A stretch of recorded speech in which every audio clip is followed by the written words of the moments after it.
각이 살아있는 정치평론 시사정각 시작하겠습니다. 오늘은 서정욱, 이승훈 두 변호사 모셨습니다. 어서 오세요. 안녕하세요. 네, 첫 번째 주제요. 영상으로 보시죠.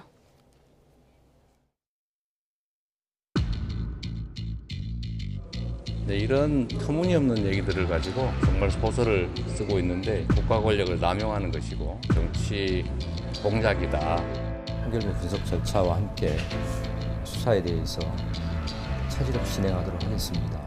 검찰이 더불어민주당 이재명 대표를 쌍방울그룹 불법 대북 송금 사건의 최대 수혜자로 보고 재판에 넘겼습니다. 모두 800만 달러, 100억 원이 넘는 자금이 북한으로 넘어간 과정에 이 대표도 적극적으로 관여했다고 본 겁니다. 전에도 말씀드렸는데 검찰의 창작 수준이 갈수록 떨어지고 있습니다. 창작 수준이 갈수록 떨어지고 있습니다. 이럴 힘이 있으면 어려운 인생 챙기고 안보 경제 챙기시기 바랍니다. 법원에선 이제 대표님이랑 이제 김성태 전 회장이랑 통화를 했다고 주장하고 있는데 이에 대해서는 어떻게 생각하시나요? 그래요. 좀 맞아요. 예. 그 당원 당규 개정 관련해서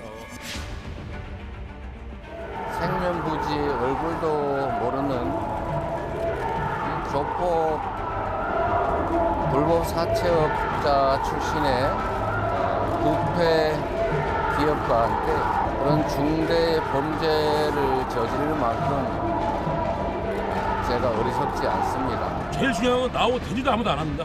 나를 증인도 못 부르는 사람들인데 수많은 돈을 날리고 15명인가 구속됐어요. 아니 사업하는 사람 기업인지 본이냐고. 피고인에게는 경기도지사의 방북을 강력하게 추진할 동기가 있었다. 쌍방울 대북 송금 사건 1심 판결문 내용입니다. 이재명 대표님, 쫄리면 지는 겁니다. 주변에는 사법 리스크에 대한 절대적 두려움과 공포감도 느껴집니다. 이 창작 수준이 갈수록 떨어지고 있습니다. 이재명 대표님, 쫄리면 지는 겁니다.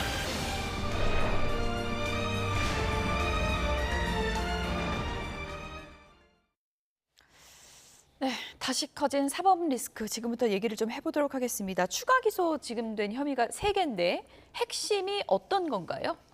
핵심은 이제 그 제3자 뇌물인데 외국환 관리법은 이제 그 394만 달러만 유죄가 됐어요. 예. 근데 그 뇌물은 800만 달러 다 됩니다. 왜 그러냐면 이제 외국환 거래법은 이제 그 송금했느냐 환칙을 했느냐 예. 또는 이제 아태위에 주느냐 조선노동당에 들어갔느냐 예. 따라서 이제 그 유무죄에 따라서 394만 달러인데요. 예. 근데 제3자 뇌물은 제3자가 누군가가 중요한 게 아니에요. 따라서 이제 그 스마트팜 500만 달러, 그다음에 방북 대가 300만 달러, 예. 전액이 아마 이제 뇌물로 지금 환율하면 이제 그 당시 환율 하거든요. 한 111억 정도 되지 않을까? 111억 정도. 예, 그 정도 800만 달러니까 이렇게 그러니까 기소한 거죠. 공소장에는 그렇게 적혀 있다는 거고 이 제3자 뇌물죄라는 게 이 정도 금액이면 뭐 형량은 대충 어떻게 나오는 혐의입니까? 형량은 이제 그 뇌물하고 똑같습니다. 1억이 넘으면 10년 이상 무기징역. 예. 법정형은 그래요. 근데 대법원의 양형 기준표는 이제 그 액수에 따라서 예를 들어 이제 뭐 한 50억이 넘는다. 이러면 이게 20년까지도 구형이 넣을 수 있는 그거는 양형 기준표고요. 뇌물하고 이제 처벌 기준은 똑같습니다. 예. 어쨌든 3가지 혐의 중에 가장 핵심은 제3자 뇌물죄고 제3자 뇌물죄의 핵심은 대가성 여부잖아요. 아무래도 이원석 검찰총장이 이화영 전 부지사 판결문을 분석해 보겠다고 했는데 어떤 부분에 근거에 자신감을 갖고 기소를 한 걸까요? 저는 뭐 검찰이 자신감이 없었다고 봐요. 뭐 증거가 있었고 이재명 대표가 결국에는 이 800만 달러에 대해서 보고를 받고 승인했는지가 중요한 거거든요. 그렇죠. 근데 보고받고 승인했다는 그 증거가 없기 때문에 자신감이 없어가지고 검찰이 기소를 못했다고 보고요.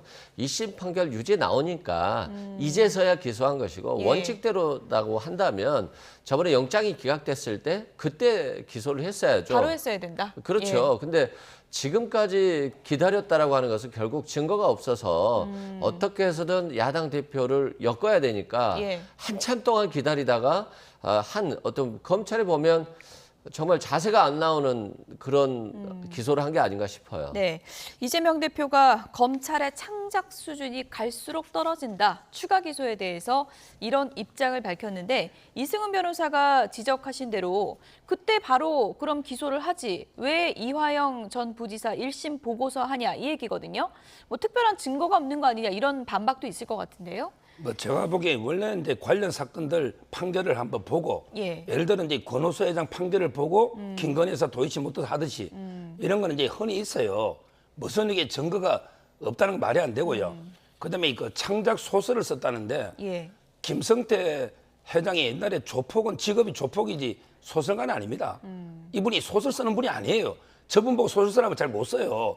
언제 써봤어요? 주로 조폭하다가 이제 기업을 한 이런 분이고 예. 저는 검찰이요 상당히 그 구체성이 있어요. 북한에 김성애, 리호남, 송명철 이런 분이 단호잖아요. 근데 우리가 북한 인물 실명으로 소설 쓰다가 허위로 쓰면요 북한이 가만히 있을까요? 저 검찰이 윤석열 검찰 독재 정권의 하수인 검찰이 이재명을 잡기 위해서 허위 소설을 쓴다. 이렇게 북한에서 벌써 난리쳤을 겁니다. 이 말은 북한도 말 못하잖아요. 팩트니까. 이건 오로지 그 팩트에 따라서 수사한 거지 예. 소설을 쓴 건 아니다. 이래 봅니다. 이렇게 이게 되면 예. 소설이라고 볼 수 있는 게 예. 정말 좀 웃긴 게 김건희 여사에 대한 도이치모터스는 1심 판결에 선고됐거든요.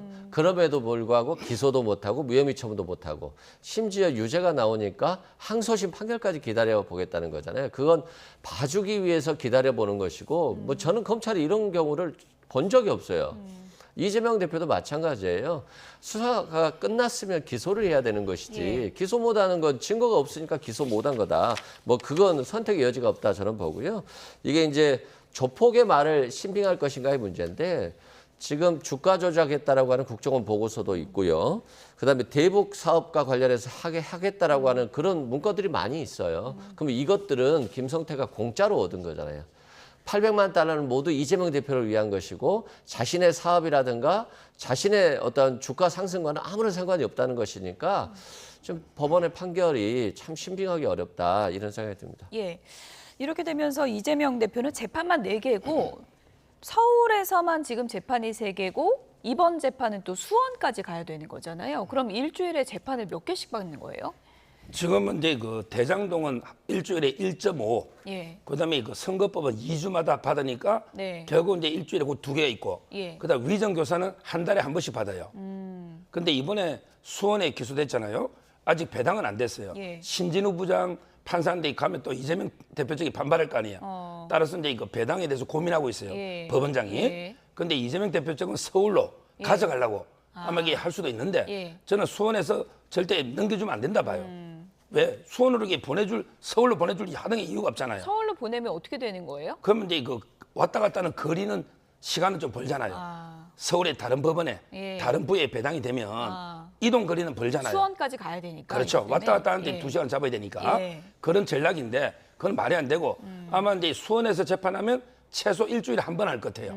왜 중요한 재판이니까. 예. 그러면 이제 결국 이재명 대표는 최소 3번 일주일에 예. 그다음에 위정교사가 있을 때는 4번까지도 이렇게 받는 게 상식적이죠. 서너 번을 가면은 주중에 하루 빼고는 거의 갈 수도 있다는 얘기고 또 수원 재판은 또 시간이 더 걸리기 때문에 뭐 지금도 외부 일정을 이재명 대표가 최소화하고 있다고는 하는데 대표직을 연임하게 되면은 좀 상당히 어려워질 수 있다 이런 얘기도 있거든요. 그렇죠. 예. 민생을 챙기는 데 있어서 상당히 어려움이 있죠. 그럼에도 불구하고 민주당 어떤 지도부라든가 또 당원들 입장에서 보면 당대표를 하고 그리고 대통령 선거에서 졌기 때문에 끝까지 이렇게 수사를 한다 이런 생각을 하고 있어요. 그래서 그런 부분도 이겨내야지 되지 않겠냐 이런 식이고요. 그리고 원칙적으로 피고인의 이익을 위해서 병합 신청을 하는 경우에는 재판부가 변동이 됩니다. 그러니까 수원에서 서울로 변동이 될 수 있거든요. 다만 뭐 수원에서 끝까지 하겠다라고 한다면 변동은 안 되겠습니다만 원칙적으로는 피고인의 이익을 위해서 서울 중앙으로 보내는 것이 원칙이지 않나 싶습니다. 예. 이화영 전 부지사 1심 판결에서도 이화영 전 부지사가 이재명 대표에게 직접 보고를 했을까? 이 부분은 판단을 하지 않았는데요. 이와 관련한 여야 공방도 벌어지고 있습니다. 들어보시죠. 있지가 않은 사실을 어떻게 보고를 하겠습니까? 존재하지 않은 사실을 보고할 수가 없겠죠. 그러니까 이화영 부지사가 예. 북한과의 관계를 개선하기 위한 노력, 평화 부지사로서 그런 활동 중에 중요한 것들은 보고를 했겠죠. 근데 그 쌍방울이 무슨 뭐 이재명 대표의 무슨 방북이나 스마트팜 사업을 위해서 돈을 썼다는 그런 사실 자체가 존재하지 않는데 그 부분이 어떻게 보고의 대상이 될 수가 있겠냐는 얘기입니다. 이거 보고가 있을 수가 없는 사안이죠, 이것은. 근데 이화영 이제 부지사가 당시에 평화부지사로서 이 직책에 따른 업무가 있지 않습니까? 이 방북 사업이라고 하는 것이 굉장히 제일 중요한 업무였을 거고, 그리고 실제로 북한의 관련 인사들을 만나가지고 송금을 하고 하는 과정들이 다 확인이 되거든요. 예. 이런 것을 도지사 몰래 부지사만 선에서 진행을 했다. 이런 것은 상식적으로 이해하기 힘들. 먼저 이제 민주당 측 입장은 대납을 한 적이 없으니까 보고한 것도 없다는 그런 논리거든요. 그건 어떻게 보세요? 제가 이제 두 가지만 말씀드리면 이화영 부지사가 이제 그 설주환 변호사하고요. 예. 그다음에 그 서민석 변호사 입회하에 예. 보고했다고 이제 두 번 검찰에 진술을 했거든요. 이화영 부지사가. 추후에 바꾸지 않았습니까? 바꿨죠. 예. 근데 그러면 이화영 부지사가 검사가 주는 술 한 잔 먹고 이게 허위로 이재명 대표 보고했다고 그럴 사람입니까? 이화영 부지사 이게 두 번 죽이는 겁니다. 왜냐하면 이게 국회의원도 두 번 하고 부지사까지 하신 분이 검찰이 술 한 잔 주면서 너 이재명 대표한테 보고했다고 해라. 이렇게 해유한다고 넘어간 사람입니까? 이런 사람을 이게 부지사로 썼습니까? 이건 말도 안 되는 이야기고 이렇게 이화영 부지사를 모욕을 주면요. 진짜 다 털어놓을 수가 있어요. 이분이 언제까지 입을 닫고 있다고 자꾸 이화영 부지사를 죽이면 안 됩니다. 그 술자리 술 한 잔 먹고 허위로 보고했다고 할 뿐이 아니다 이 말이죠. 첫째. 예. 그다음에 두 번째 이 보고라는 게 이런 거 출장 갈 때도 출장 보고 올리잖아요. 예. 그다음에 갔다 오면 또 결과 보고 올리잖아요. 이런 거 다 하면 이게 17번이라는 건데 그중에 특히 북한의 초청 공무는 4번 정도 추진했는데 이재명 도의사의 직인이 찍혀 있어요. 이걸 이게 박균택 의원은 운전면허증의 직인하고 똑같대. 아니 운전면허증의 직인 찍는 거하고 북한의 초청 공문 직인이 똑같습니까? 이 자체가 말이 안 되고요. 또 이게 전자결제하잖아요. 클릭을 했는데 안 받대. 이게 변명이 됩니까? 클릭했는데 안 받다. 예. 지금 우리나라에 공무원이 100만 넘는 공무원이 있고요. 그다음에 직장 생활하는 분이 있잖아요. 이 정도를 이게 위에 보고 안 한다? 이걸 누가 믿겠습니까? 이미 이거는 여론전에서 끝난 거예요. 예. 법 내기 전에. 어쨌든 보고 여부는 이재명 대표 재판에서 이제 가릴 일로 남게 됐는데 이런 방북 사업을 지사가 몰랐다는 게 상식적으로 말이 되냐? 국민의힘에서는 또 이렇게 반박을 하고 있거든요. 근데 우리가 구분해야 될 것이 예. 방북 사업은 당연히 알죠. 방북을 위한 어떤 활동들이잖아요. 예. 스마트팜을 지원하고 대북 교류하는 것이기 때문에 저는 방북을 아느냐의 문제하고 방북과 결부돼서 돈을 주느냐의 문제는 다른 문제다. 예를 들어서 부지사가 평화부지사를 했어요. 그리고 방북이라든가 북한과의 교류 개선을 위해서 활동을 하는데 이재명 대표님 제가 800만 달러 대표님을 위해서 쌍방울 김성태한테 주라고 했습니다. 라고 보고할 수 있을까요? 저는 그 보고를 하는 순간 평화부지사에서 바로 해임될 것으로 보여지고요. 이재명 대표가 이런 굉장히 위험한 불법성을 무릅쓰고 이런 방북을 추진했다라고 보기는 어렵다라고 말씀드리고요. 그리고 방북을 추진했다라고 한다면 방북 비용이 투자돼서 방북 초청장이 오고 그리고 방북을 위해서 헬기가 준비되고 승용차가 예. 준비되고 뭔가 준비되는 것들이 있어야 되는데 아무런 준비가 없어요. 그러면 김성태가 북한에 속아서 줬을지는 모르겠습니다만 저는 이재명 대표하고 무관하다 이런 말씀 드리고 예. 김성태가 체포돼서 한국에 들어오기 전까지는 굉장히 조폭으로서 불법자였는데 갑자기 신빙성 있는 사람으로 바뀌었어요. 그래서 이 부분에 대해서는 조금 저희가 이제 기소가 됐으니까 적극 방어하지 예. 않을까 싶습니다. 그 부분과 연관져서 조금 전에 그래픽 다시 한번 보여주시면 좋을 것 같은데요. 이 대납 당일에 통화가 이뤄진 부분이 공소장에 담겨 있잖아요. 저 내용인데 공교롭게도 2019년 1월 17일, 2019년 또 7월에 그 대납이 이뤄진 날 통화가 이뤄진 부분에 대해서는 뭐 어떻게 반박할 수 있다고 보세요? 근데 예. 저 시기에 무슨 통화를 했는지 어떻게 알겠어요? 예를 들어서 녹취록이 있다라고 한다면 인정이 되겠지만 방법을 위해서 열심히 노력하고 있다. 뭐 그런 통화가 됐다 할지라도 그게 불법적인 외환 거래법 위반과 관련이 안 돼 있다라고 한다면 아무런 의미 없는 통화거든요. 내용 녹취 없지 않냐 이런 반박인데요. 지금 이제 그 통화했다고 주장하는 게 4번이에요. 예. 저 2번에다가 예. 그다음에 19년 12월 달에 이태영 변호사 통해서 또 이게 통화를 했다. 그다음에 2022년 1월 달에도 통화했다. 예. 4번을 주장하는데 예. 2번이 공장에 있어요. 근데 그때 통화할 때 첫 번째 통화는요. 옆에 그 안부 수시하고 다른 사람들이 같이 자리에 있었잖아요. 예. 그분들이 통화하는 거 보잖아요. 그럼 이게 안부수 이분을 이게 뭐 민주당에서 고발한다고 하는데 그분이 왜 안 본 걸 봤다고 하겠습니까? 통화라는 게 옆에서 보는 사람도 있고 또 이게 좀 소리가 크면요 듣깁니다. 통화 소리도 이게 통화음이 좀 듣기잖아요. 그렇게 정언하고 있지 않습니까? 정인이 목격자가. 그다음에 우리나라 국민 중에 이재명 대표가 여의도 대통령이잖아요. 이재명 대표하고 이게 통화도 안 했는데 통화했다고 하면서 뭐하말 그 정도로 강 큰 사람이 있을까요? 그렇잖아요. 이재명 대표하고 통화도 안 했는데 통화를 했다고 우기면서 막 정언한다. 그렇게 어떻게 조작이 됩니까? 이재명 대표가 지금 여의도 대통령인데 그건 말도 안 되는 거고요. 저는 이게 통화 내역은 상당히 신빙성이 있다. 그래서 판사가 판결문에 그 통화 내역이 워낙 구체적이고 일관성이 있고 그다음에 통화 녹취는 안 되지만 통화한 그 자료 있죠. 요거는 이게 검찰이 확보할 수 있잖아요. 이재명 대표 핸드폰과 이화영 핸드폰을 보면 다 이게 그런 모든 증거에서 통화한 게 특정한 겁니다. 뭐 저는 무슨 말씀인지 잘 모르겠고요. 통화라고 하는 게 김성태가 직접 통화한 게 아니잖아요. 그리고 직접 통화해서 김성태가 대표님을 위해서 800만 불을 북한에 줬습니다라고 통화한 것도 아니에요. 그냥 통화라고 주장하는 것이 다른 사람과 통화하는 과정에서 잠깐 바꿔줬다라고 하는 거거든요. 그러니까 이게 바꿔줬다라고 하는 게 진실이라 할지라도 바꿔준 통화에서 무슨 불법적인 얘기들이 있었겠습니까?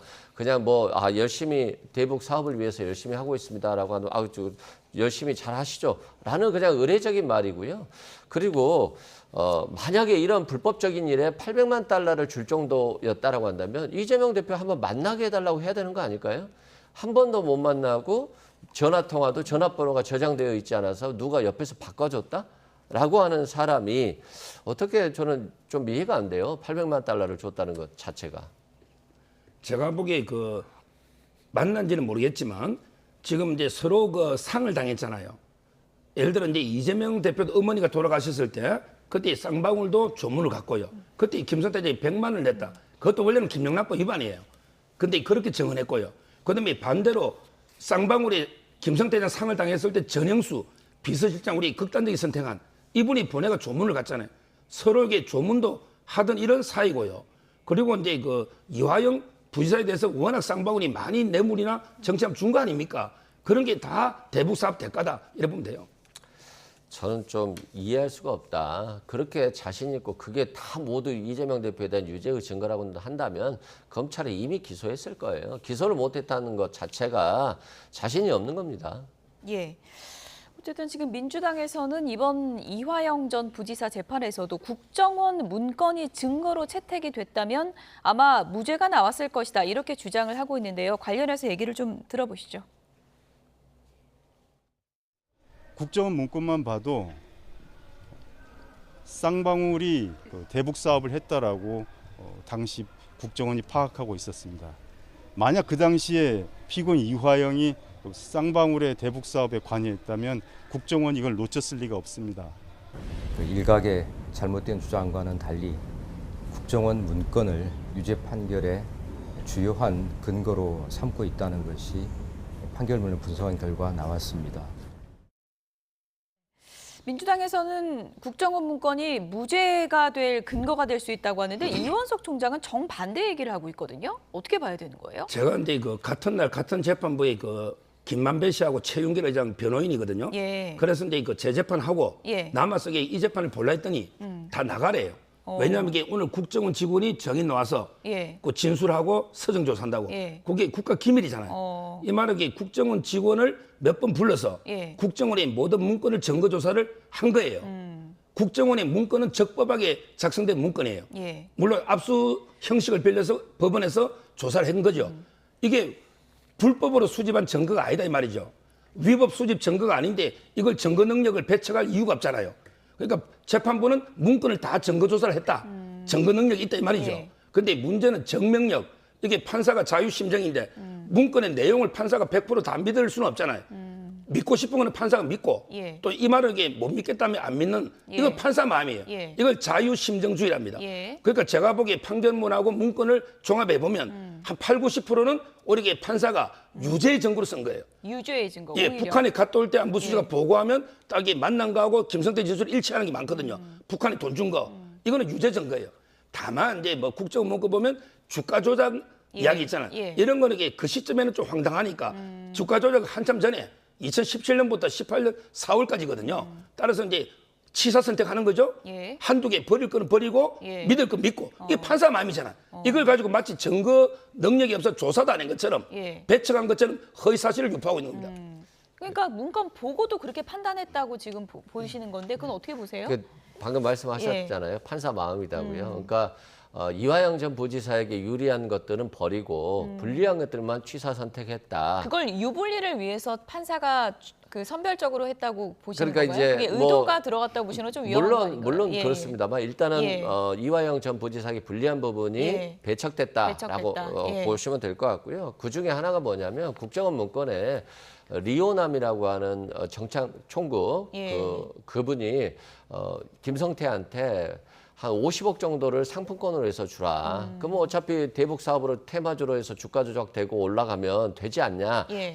하는 것들의 대북 정보망에 의해서 정보 보고가 올라와요. 그래서 그걸 국정원 문건에 뒀고 그리고 그 국정원 직원이 증언을 하면서 안부수 진술은 믿을 수가 없다. 내가 국정원 보고서 문건에 예를 들어서 유죄의 증거로 사용된 부분도 안부수가 거짓말을 하는 느낌이 있었다. 그렇기 때문에 보고서를 쓰긴 썼습니다만 믿지 않았다라고 하는 증언들이 있어요. 그런 부분들이 판사에 의해서 배척되고 이제 반대 논리만 됐기 때문에 이화영 전 부지사의 변호인들은 좀 재판이 공정하지 못했다라고 이제 주장하는 겁니다. 김성태 쌍방울 회장이 조금 전에 저희가 보내드린 영상에서 사업가가 무슨 봉이냐 이러면서 굉장히 좀 화를 내는 모습도 볼 수 있었는데 김성태 회장 진술이 어쨌든 굉장히 지금 재판부에서 주요하게 보고 있는 거잖아요. 이재명 대표 재판에서도 앞으로 뭐 증인으로 나오거나 그럴 가능성이 있는 건가요? 그렇죠. 아마 이제 제가 보기에 제일 유력한 정인이 김성태, 그다음에 이거 안부수 이런 이제 분들이고요. 근데 정인으로 이제 그 신청할지 안 할지 모르죠. 예. 신청해서 이게 나와가지고 완전히 폭탄 발언들 다 쏟아낼 수가 있어요.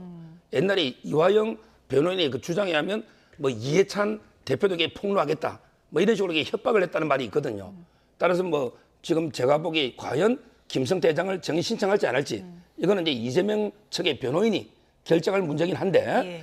제가 보기에 그 기업이라는 게 자꾸 주가 조작 이야기하는데 원래 이런 게 제3자 뇌물은 정경유착이에요. 예. 따라서 이제 그 이재명 대표도 방북하면 좋고 그다음에 방북해서 쌍방울이 주가도 오르면 좋은 거죠. 이거는 이게 정경유착 서로 윈윈이기 때문에 마치 이게 주가 조작이면 이재명은 무관한 것처럼 이게 배타적인 게 아니다 이 말이죠. 서로가 이게 유착이라는 게 그런 의미잖아요. 그다음에 실제 주가 조작은 나노스는요.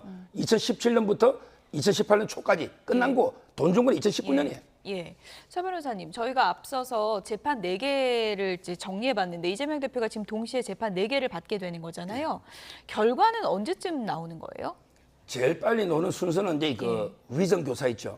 위정교사는 이제 7월 달에 2번 재판으로 이제 끝납니다. 정인 6명 남았는데 3명. 그 필요 없는 정인, KBS 직원들. 따라서 이제 그 아마 늦어도 8, 9월 중에 위정교사가 나오고요. 그 다음에 그 연내 공직선거법 있잖아요. 선거법의 허위사실. 이게 아마 연내 놓을 것 같고요. 쌍방울 대북 송금이 그 다음으로 내년쯤 놓을 것 같고 대장동은 이게 하세월입니다. 언제 놓을지 몰라요. 예. 이재명 대표 지금 뭐 추가 기소되면서 사법 리스크가 커질 수밖에 없는 그런 상황에서 민주당에서는 이제 당원 당규 개정 작업을 마무리했습니다. 박찬대 원내대표가 어제 기자들에게 한 얘기가 좀 화제가 됐는데 이재명 대표가 너무 착하다. 너무 착해가지고 이 작업이 좀 길어졌다. 나보다 더 착하다. 이렇게 표현을 했더라고요. 네, 그러니까 대선 1년 전에 당대표가 대통령 후보로 나오려고 한다면 사퇴해야 된다는 규정이 있는데 이제 지방선거 등 이게 인접하다 보니까 3개월 정도는 유예할 수 있다 이런 것들이 있어요. 예외 규정이 신설이 됐는데 이것과 관련해서 이재명 당대표는 이제 원칙에 맞지 않는 거 아니냐라고 해서 거절을 했는데 본인이 설득했다. 뭐 이렇게 보시면 될 것 같고요. 다만 이렇습니다. 예외 규정 자체는 원칙이 훼손되는 부분이 있잖아요. 그래서 원칙은 좀 지키는 게 맞는데 지금 지도부는 특수 상황이라고 보는 것 같아요. 그냥 야당 대표가 유죄 판결 받을 때까지 끝까지 그냥 기소하고 처벌하겠다 이런 것이어서 그런 부분에 대한 반작용이라고 보면 될 것 같고요. 다만 실제 지방선거에 인접했을 때 예외 규정을 사용할지 여부는 그때 가봐야 알 것 같습니다. 이재명 대표가 반대했다는 걸 굉장히 강조하고 싶어 하는 것 같은데요. 그런데 이재명 대표 마음은요. 내가 반대한다고 했더니 진짜 반대하는 줄 알더라. 옛날에 꼭 이래요. 옛날에 박근혜 대통령 내가 존경한다 했더니 진짜 존경한 줄 알더라. 저는 이게 그냥 서로 이게 그 약속대로 쇼라고 봐요. 나는 이게 반대하는 모습 보여주고, 예. 그러면 이게 장경태나 다른 분들에게 통과시키고 이런 거잖아요. 예. 지금 이게 과연 연임을 저는 한다 보는데 이게 이재명 대표가 등 떠밀려서 할까요? 뭐 김정수 여처럼 등 떠밀려서 타지 말고 할까요? 그게 아니고 본인이 이게 오히려 하고 싶은데 누가 이게 본인 직접 나서기 어려우니 대리인을 내세워서 하는 거죠. 저는 이게 진심이 아니다 이래 봅니다. 이재명 대표의 진심은 저희도 모르니까 단정하시지 마시죠. 예, 다음 주제어로 넘어가 보도록 하겠습니다. 내용 보여주시죠.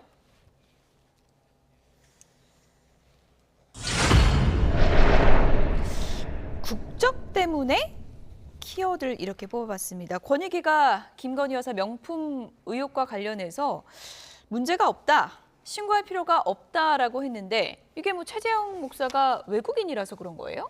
저도 저 발언을 보고 좀 황당했는데 예. 외국인한테 뇌물 받고 외국인에게 청탁해주면 문제가 없는 거냐 라고 하는 점에서는 좀 황당했다라고 말씀드리고요. 외국 정상에게 받은 물건은 대통령 기록물로서 보관되는 거잖아요. 그런데 이건 정상이 아니라 그냥 주는 선물이었잖아요. 그러면 이게 부정청탁금지법에 위반되는 여부를 판단해야 되는 것인데 외국인이 줬으니까 괜찮다. 부인이 받았으니까 괜찮다. 부인은 처벌 규정이 없어서 괜찮다. 또 직무 관련성이 없어서 괜찮다. 지금 다 괜찮다는 거예요. 현장 조사도 하지 않고 서면 조사도 하지 않은 상태에서 이렇게 별 문제 없다 처벌해버리면 국민들 입장에서 보면 아, 공직자의 부인은 받아도 되는구나. 대통령의 부인은 받아도 되는구나. 이게 이런 부분들에 대해서 국민적 감정을 어떻게 대통령실에서 감당할 수 있을지 저는 굉장히 의문이에요. 예, 권익위 입장이 너무 단정적이다. 그럼 외국인한테 받는 건 다 괜찮은 건가? 이런 의문이 나올 수밖에 없다. 이런 비판이 있는 것 같습니다. 근데 그거는 뭐 부당한 공격이고요. 예. 권익위 그 판단의 핵심은요. 배우자는 남편의 직무와 관련해서 수수해서는 안 된다 돼 있잖아요. 근데 이게 과연 남편의 윤석열 대통령의 직무 관련성이 있는가? 이 문제를 이렇게 판단해 본 거죠. 그게 없다는 거예요. 그리고 이제 수사를 하려면 처벌할 수 있어야 되잖아요. 처벌 규정이 없다. 이게 저는 권익위 판단의 핵심이고요. 다만 이제 저는 하나는 견해 달리하는 게 대통령 기록물이다. 이거는 저는 달리 봅니다. 왜냐하면 이게 대통령 기록물이라는 거는 옛날에 김정숙 여사가 타지말 갔을 때 예. 그때 타지말 전에 인도 갔을 때 그 살이 있잖아요. 살이 옷 준 거. 이거는 기록물이에요. 근데 이걸 잘라가지고 블라우스를 만들어 입어버렸다니까? 이거는 기록물법 위반이에요. 이거는 가져가면 안 돼. 그거는 왜 정상끼리 주고받은 거. 예. 근데 이 최재형 목사가 국적이 저는 중요한 게 아니고 이거는 예. 기록물로 가치가 없다. 제가 받았다면요. 예. 뭐 쓰든지, 아니면 누구 주버리든지, 아니면 쓰레기통에 버리든지, 아니면 돌려주든지 이렇게 해도 아무 저는 문제가 없다. 저는 이걸 대통령 기록물로 안 보는 거예요. 예. 다만 이게 권익위는 기록물로 아마 본 것 같은데 그거는 저하고 견해를 달리하는 거고 핵심은 직무 관련성하고 처벌 규정이 없다는 거예요. 예.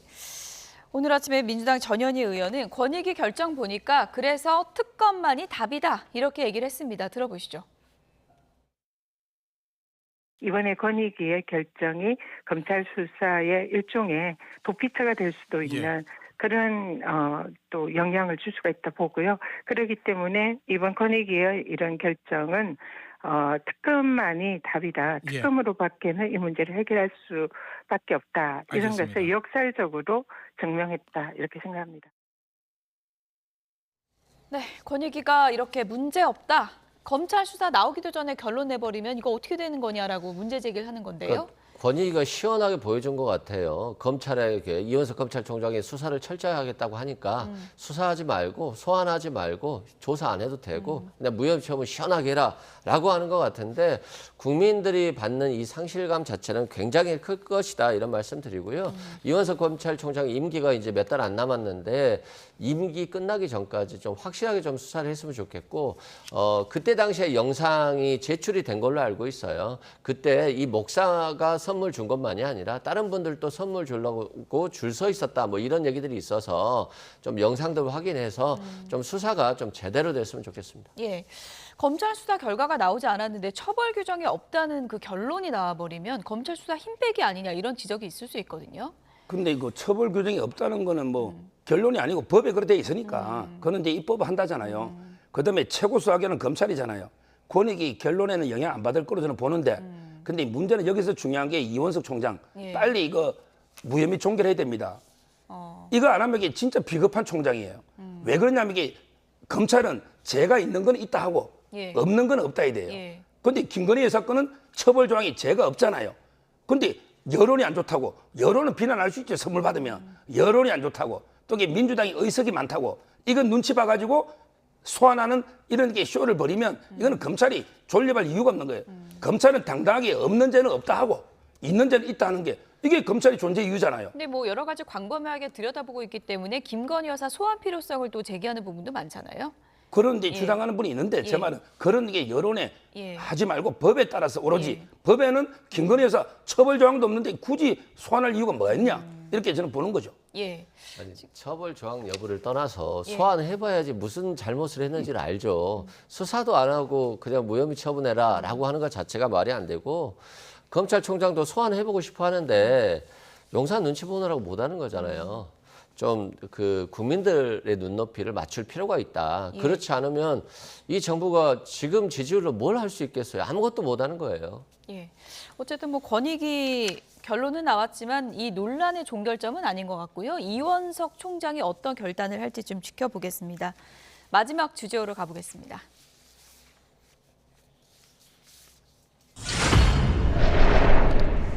바로 이분 한동훈 전 위원장 전당대회 앞두고 지금 캠프 차렸다 이런 소문이 여의도에 돌고 있다고 합니다. 저도 확인한 건 아닌데요. 그런 소문이 있다고 합니다. 얘기를 좀 들어보겠습니다.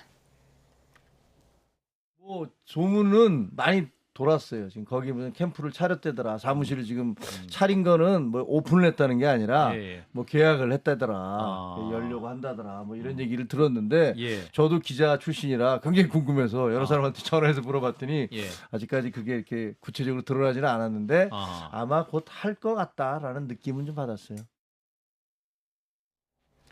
캠프를 차렸다더라. 그런 소문 들으셨어요? 캠프를 이렇게 차리려고 건물을 물색하고 있더라. 아직 차린 게 차린 거 아니고 아니에요? 건물을 알아보고 있더라. 아, 어디다 차릴까? 예, 여의도에 어느 예. 건물에 들어갈까? 예. 이렇게까지 저는 들었고요. 예. 그 이후에 계약했는지 안 했는지는 잘 모르겠는데 예. 아마 이제 그 한동훈 위원장이 처음에는 이제 그 책임지고 사퇴했잖아요. 예. 그때는 이제 좀 성찰하고 반성하고 출마 생각이 없었던 것 같아요. 근데 그 이후에 상황이요. 대표적으로 이제 이재명 대표가 연임한다 하잖아요. 이런 부분도 있고요. 그다음에 조국 대표도 한동훈 특검법 발의했잖아요. 네. 그다음에 그 홍준표 시장은 야 애가 왜 노는다 이게 배신자다 이런 식으로 공격했지 않습니까? 이런 이제 상황이 쭉 바뀌면서 이제는 이게 안 놓으면 오히려 이제 어려운 이런 상황이 돼버린 것 같아요. 뭐 저는 충분히 이해하고 아마 놓을 걸로 저는 확신하고 있고요. 예. 너무 이게 그 의대한이 되지 않을까? 의대한. 예. 어차피 이게 대표는 한동훈이 되는데 예. 문제는 이제 윤석열 대통령과 건강한 긴장 관계, 서로 이제 할 말을 하면서도 또 이게 협조 관계 있잖아요. 이게 제일 중요합니다. 윤 대통령과 어떤 관계로 갈 것이냐. 예. 이것만 이렇게 고민해 보면 될 것 같아요. 예. 캠프를 차린다는 거는 이제 임박했다는 건가요? 어떻게 봐야 됩니까? 그렇다고 봐야 될 것 예. 같고요. 뭐 요 최근에 이재명 대표를 향해서 굉장히 공격을 많이 했잖아요. 그 자체가 뭐 출마한다라고 하는 것이고 또 당심이 아무래도 반영 비율이 높기 때문에 그런 부분을 고려한 것 같습니다. 다만 이제 어차피 대표가 한동훈이라고 한다면 대표가 돼서 좀 용산과 좀 각을 서서 국민들이 원하는 모습들 좀 보여줘야 되지 않을까. 단순히 그냥 과거 자신의 직업인 검사로서의 역할만 하려고 한다라고 한다면 안 될 거다라고 말씀드립니다. 예. 캠프를 차린다는 소문이 돌면서 그 캠프에 누가 들어가냐 이런 인물들도 거론되고 있습니다. 뭐 장동혁 의원이야 뭐 많이 알려져 있고 김영동, 박정아, 김예지, 한지아, 정성국, 고동진 이런 분들이 이제 거론이 되고 있는데 비대위 출신들 그리고 영입 인재 이런 분들이 거론이 되고 있는 것 같습니다. 이러면 뭐 친한 인사들이 좀 윤곽에 드러났다 이렇게 볼 수 있는 건가요? 아마 이제 크게 세 부류가 있는 것 같아요. 예. 본인하고 이제 같이 비대위를 했던 예. 이런 분들이 한 분 있고요. 네. 비대위. 그리고 이제 두 번째가 영입 인사 있고요. 그다음에 중요한 게 세 번째가 비례 공천이 있어요. 비례 공천은 이제 한 위원장이 많이 했거든요. 이렇게 세 부류가 있고 그다음에 기존의 의원 중에도 김영동 이런 분들 그다음에 그 우리 비서실장 장동혁 이런 분들에게 기존의 의원도 있고 상당히 그 현역 세가 중진들은 그래 안 보이는데 상당히 좀 초선이나 아예 의외로 세는 강하다 이렇게 보입니다. 예. 전당대회 룰 관련해서는 오늘 민심 20%로 결정이 됐다고 하던데 이렇게 되면 유승민 전 의원, 안철수, 나경원 의원 어떤 결정할지도 궁금하거든요. 저는 뭐 유승민 의원은 나올 수도 있겠습니다만 안철수, 나경원 의원은 나오지 못하지 않을까. 지금 힘을 쓰기에는 타이밍이 좋지 않다 이런 말씀드리고 좀 국민의힘이 이왕 비정상에서 정상으로 되돌리려면 민심 최소 30%로 원래대로는 되돌려 놨어야 되는데 한 20%만 돌린 걸 보면 좀 인색하다. 아직은 변화의 의지가 많이 부족하다라는 생각이 들고요. 뭐 지금 뭐 시기 선거도 없기 때문에 한동훈 전 비대위원장이 뭐 당대표가 된다고 해서 특별한 건 없겠습니다만 앞으로 방향성을 어떻게 잡아야 될지가 자신이 그냥 이번에 소모가 될지 아니면 또 다른 정치 주자로 될지는 한번 지켜봐야 될 것 같습니다. 끝으로 이 질문을 좀 드릴게요. 뭐 어대한이라고 하셨으니까 뭐 가상 시나리오인데 한동훈 뭐 당대표 선출 뭐 이렇게 되면 뭐 전당대회 때 대통령도 오고 그러잖아요. 그 관계를 좀 어떻게 만들어 나가야 된다고 보세요? 아니면 그 전당대회 전이라도 좀 가볍게 만나는 뭐 자리라도 마련한다고 보세요? 어떻게 보세요? 뭐로 출마 결심하고 이제 선언하면요 만날 수 있다 보는데 한마디로 저는 이제 그 건강한 긴장 관계, 긴장 이게 할 말은 합니다. 다만 이게 그 건강한 긴장 관계 이렇게 불가근 불가원 그 공적으로 이게 대표와 대통령 근데 그게 제일 어려운 거잖아요. 어렵지만 이제 그 사적으로 이제 뭐 이런 관계로 옛날처럼 그게 아니고요. 당 대표 대 대통령으로 어렵지만 이제 그렇게 저는 두 분 다 하지 않을까 이렇게 기대되고요. 하나 재밌는 게 저는 이번 최고위원 선거 더 재밌을 것 같아요. 이 러닝메이트로 노는데 장동혁도 노고 아마 이게 이쪽도 친윤 쪽에도 최고위원 있잖아요. 이것도 상당히 중요하거든요. 그게 마이너리그가 아니고 이번에 상당한 분들이 노지 않을까. 친윤 쪽이 많이 좀 인원을 확보하려고 노력하겠군요. 지금 이제 대표는 어차피 의대한이니까 우리가 최고위원이라도 많이 확보해서 견제하자. 뭐 이런 게 있기 때문에 최고위원 선거도 재밌을 것 같아요. 최고위원 지분 싸움이 더 흥미진진할 것이다. 이렇게 전망을 해주셨습니다. 지금까지 서정욱 변호사, 이승훈 변호사 두 분이었습니다. 고맙습니다. 네.